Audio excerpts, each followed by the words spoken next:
প্রিয় শিক্ষার্থীরা, ideal residential model school কর্তৃক অনলাইন ক্লাসে তোমাদের স্বাগতম। আমি অবচন্দ্র সরকার, সহকারী শিক্ষক, Bangla, ideal residential model school, Shribandar, Dinajpur. গত ক্লাসের আমি তোমাদের বাংলা দ্বিতীয় পত্রের ব্যাকরণ অধ্যায়ের উপরে একটি ক্লাস উপস্থাপন করেছিলাম। তারই ধারাবাহিকতায় আজকে বাংলা দ্বিতীয় পত্রের ধ্বনি ও বর্ণ অধ্যায়ের উপরে ক্লাস নিয়ে হাজির হয়েছি। তোমরা নিশ্চয়ই বাড়িতে বসে এই ক্লাসটি দেখছো। আসা যাক মূল ক্লাসে। আজকে আমাদের পাঠ শিরোনাম ধ্বনি ও বর্ণ। আজকে আমাদের আলোচনার বিষয় ধ্বনি ও বর্ণ। প্রথমে আমাদের জানতে হবে ধ্বনি। ধ্বনি কাকে বলে বা ধ্বনি কী? ধ্বনি হচ্ছে ভাষার ক্ষুদ্রতম একক। আমরা যদি একটি শব্দকে বিশ্লেষণ করি, তার যে অবিভাজ্য ক্ষুদ্রতম অংশ পাওয়া যায় তাই ধ্বনি। অর্থাৎ আমরা ধ্বনির মাধ্যমে ভাষা সৃষ্টি করতে পারি। এজন্য ধ্বনিকে বলা হচ্ছে ভাষার ক্ষুদ্রতম একক এবং ধ্বনি ভাষার মূল ভিত্তি। অর্থাৎ বাকযন্ত্রের সাহায্যে কণ্ঠ নিঃসৃত শব্দ বা আওয়াজকে আমরা ধ্বনি বলি। বিষয়টি ক্লিয়ার? আবারও বলছি, ধ্বনি বাকযন্ত্রের সাহায্যে উচ্চারিত আওয়াজ বা শব্দকে আমরা বলতেছি ধ্বনি। আবার ধ্বনিকে বলতেছি ভাষার মূল ভিত্তি। তাহলে আমরা এখন জানব ধ্বনি কিভাবে সৃষ্টি হয়। ধ্বনি আমাদের বাকযন্ত্রের কিছু অঙ্গ প্রত্যঙ্গ আছে যেগুলোর মাধ্যমে ধ্বনির সৃষ্টি হয়, যেমন মুখ, জিহ্বা, চোয়াল, স্বরযন্ত্র ইত্যাদি বাকপতঙ্গের সমন্বয়ে ধ্বনি সৃষ্টি হয়।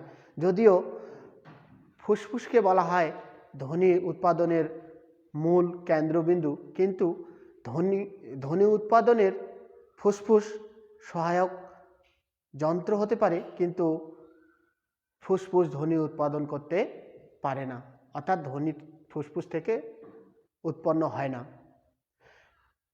ফুসফুস থেকে শুধুমাত্র বাতাস নির্গত হয়, যে বাতাসের ফলে ফুসফুস তাড়িত বাতাস বাকযন্ত্রের মুখ গহ্বর, উপরের চোয়াল, জিহ্বা, স্বরযন্ত্র ইত্যাদি বাকপতঙ্গের কোথাও না কোথাও ঘর্ষণ খায়। সেই ঘর্ষণের ফলে এক প্রকার আওয়াজ বের হয়, সেই আওয়াজটাকেই বলা হচ্ছে ধ্বনি। প্রিয় শিক্ষার্থীরা, তোমরা নিশ্চয়ই ধ্বনি কিভাবে সৃষ্টি হয়েছে বুঝতে পেরেছো। এবারে আসা যাক বর্ণ। অর্থাৎ ধ্বনি যেটি আমরা মুখ দিয়ে উচ্চারণ করি সেটি কিন্তু ধ্বনি। আর ধ্বনির লিখিত যখনই আমরা রূপ দিব সেটি কিন্তু আমাদের বর্ণ। অর্থাৎ ধ্বনির লিখিত রূপকেই বর্ণ বলা হয়। বুঝতে পেরেছো শিক্ষার্থীরা? আমি আবারও বলছি, ধ্বনির যে লিখিত রূপ সেটাকে কি বলা হচ্ছে? বর্ণ। ধ্বনি বা বর্ণ দুই প্রকার।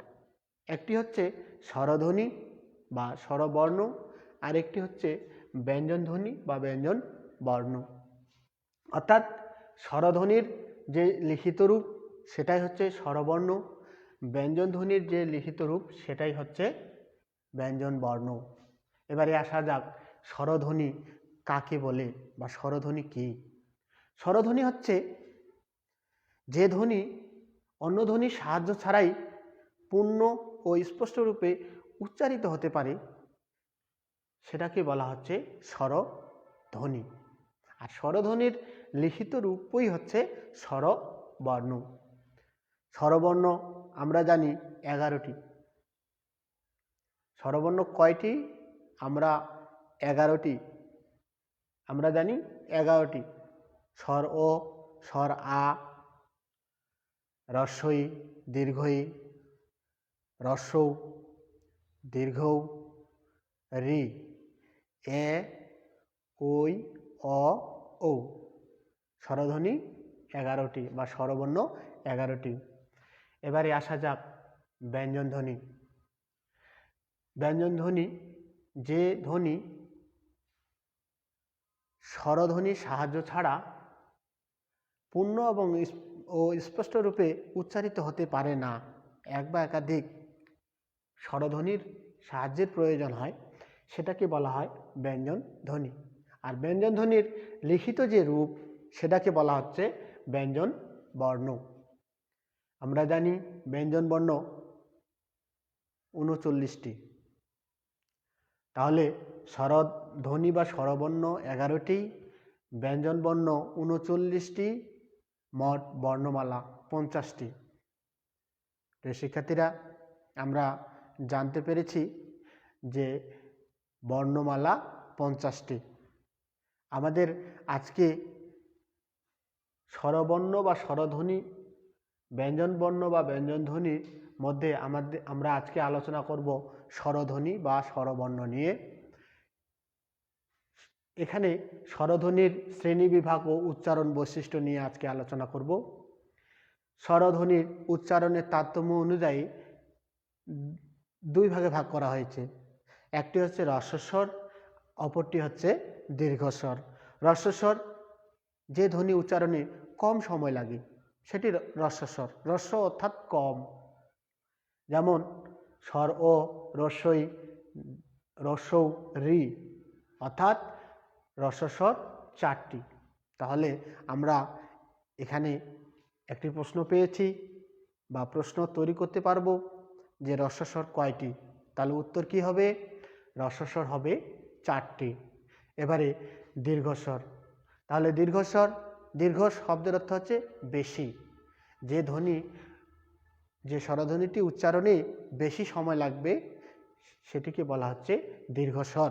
যেমন স্বর আ, দীর্ঘই, দীর্ঘৌ, এ, ওই, অ, ও, অর্থাৎ দীর্ঘস্বর 60টি। কতটি? 60টি। তাহলে হ্রস্বস্বর ও দীর্ঘস্বর মিলে আমাদের স্বরবর্ণ বা স্বরধ্বনি 11টি। প্রিয় শিক্ষার্থীরা, এখান থেকেও প্রশ্ন হতে পারে বা এখান থেকেও প্রশ্ন যেটি পেলাম সেটি হচ্ছে দীর্ঘস্বর কয়টি? দীর্ঘস্বর হচ্ছে 60টি। তাহলে হ্রস্বস্বর প্লাস দীর্ঘস্বর মোট স্বর হচ্ছে, স্বরধ্বনি হচ্ছে 11টি। এবারে আসা যাক স্বরধ্বনির উচ্চারণ স্থান ও বৈশিষ্ট্য। ধ্বনি উচ্চারণ স্থান অনুসারে নাম। তাহলে প্রথমে আসা যাক স্বর ও, স্বর আ। তাহলে উচ্চারণ স্থান কণ্ঠ, অর্থাৎ এই ধ্বনি কণ্ঠ থেকে উচ্চারিত হচ্ছে, তাহলে এর নাম হচ্ছে কণ্ঠ ধ্বনি। এবারে আসা যাক হ্রস্বৌ, দীর্ঘৌ। তাহলে এ ধ্বনির উচ্চারণ স্থান তালু, অর্থাৎ তালু থেকেই এ ধ্বনির উৎপত্তি, তাহলে এ ধ্বনির উৎপত্তি অনুসারে নাম হচ্ছে তালব্য ধ্বনি। এবারে আসা যাক